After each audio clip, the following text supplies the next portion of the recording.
C'est en pleine nuit, dans sa chambre, que Raphaël a été mordu par un rat. Il est aux alentours de 3 h du matin samedi dernier, lorsque le rongeur pénètre dans la chambre et mord le petit garçon. Alerté par les cris de son fils, Jean-Marc court dans la chambre voir ce qu'il se passe. Il a hurlé en fait et je suis arrivé dans la chambre et je l'ai retrouvé en fait assis dans son lit en criant bobo, bobo, bobo.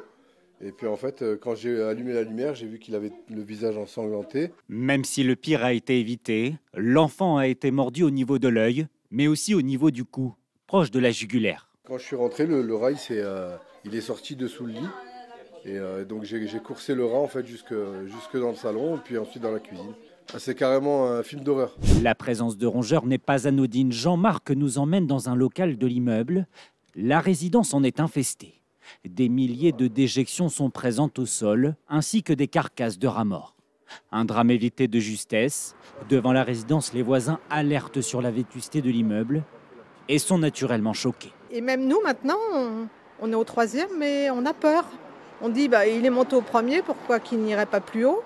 Et voilà, on n'est pas en sécurité. Depuis cet événement, la mairie de Cannes a apporté son soutien à la famille. Des pièges ont été installés partout dans la résidence.